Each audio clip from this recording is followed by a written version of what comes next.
বাংলা শিক্ষা পোর্টালে একটি নতুন অপশন চলে এসেছে। ছাত্রছাত্রীরা নিজের স্টুডেন্টস আইডি কোড বাংলা শিক্ষা পোর্টাল থেকে নিজেই জানতে পারবেন। একটি অপশন চলেছে, নতুন অপশনে ক্লিক করলেই স্টুডেন্ট আইডি জানতে পারবেন। নিজের নাম, বাবার নাম, মায়ের নাম, ডেট অফ বার্থ দিলেই আপনারা কিন্তু সমস্ত তথ্য আপনারা নিজেই জানতে পারবেন। স্টুডেন্ট আইডি কোডটি খুবই প্রয়োজন হয় স্কলারশিপ অ্যাপ্লাই বা আর অন্যান্য জিনিসের জন্য। দেখুন, বাংলা শিক্ষা .w.gov.in ক্লিক করবেন এবং প্রথমে যে পেজটি চলে আসছে, দেখুন এখানে বাংলা শিক্ষা .gov.in আপনারা ক্লিক করলাম। এখানে একটি নতুন অপশন চলে এসেছে। এখান থেকে নিজের স্টুডেন্ট আইডি কোডটি কিন্তু জানতে পারবেন আপনারা নিজে। এখান থেকে আপনাকে আবার নিচের দিকে চলে আসতে হবে। তো দেখতে পাচ্ছেন একেবারে এই যে এখানে একটি নতুন অপশন চলে যায়, একটু অপেক্ষা করলে এই অপশনটি চলে আসছে, ডিড ইউ নো।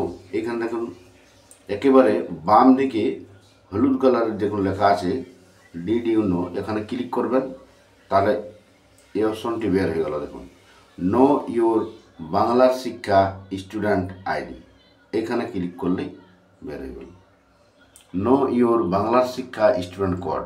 এটি কিন্তু আপনারা একদম বাম দিকে দেখতে পাচ্ছেন। এই অপশনে ক্লিক করলেই আর একটি নতুন অপশন চলে আসছে।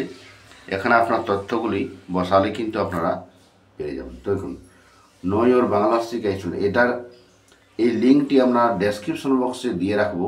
সেই ডেসক্রিপশন বক্স থেকে আপনারা কিন্তু এক ক্লিকেই আপনারা এই অপশনে চলে আসতে পারবেন। তো প্রথমেই নিজের নামটি লিখবেন, তারপরে father's name, mother's name, date of birth, আর পাস আউট, কারেন্ট মানে পড়াশোনা করছেন না পাস আউট হয়েছেন, সেটা আপনারা লিখলেই জানতে পারবেন। এরপর নিজের ডিস্ট্রিক্টটি চুজ করবেন, আর এখানে ডিস্ট্রিক্ট চুজ করার পরে নো ইউর বাংলা শিক্ষা স্টুডেন্ট কোড, এটি এখানে ক্লিক করবেন। অথবা আরেকটা অপশন আছে, রেজিস্টার আধার কার্ড, যে আধার নাম্বার দেওয়া আছে সেই আধার নাম্বার দিবেন। তারপরে এখানে পাস আউট, কারেন্ট বা পাস আউট ক্লিক করবেন। তারপরে ডিস্ট্রিক্টটা চুজ করবেন।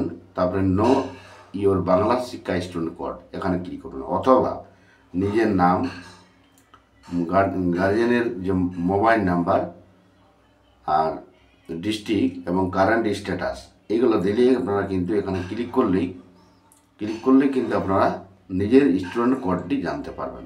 তো ভিডিওটি অবশ্যই লাইক ও শেয়ার করুন বন্ধুরা। চ্যানেলটিকে সাবস্ক্রাইব করবেন। যে কোনো রকম আপডেট আমরা সবার আগে এই চ্যানেলে দিয়ে থাকি, তাই চ্যানেলটিকে সাবস্ক্রাইব করবেন। লিঙ্ক যদি না খুঁজে পান, ডেসক্রিপশন বক্সে আমাদের এই ভিডিও দেওয়া থাকবে, সেই লিঙ্ক থেকে আপনারা কিন্তু স্টুডেন্ট কোডটি জানতে পারবেন।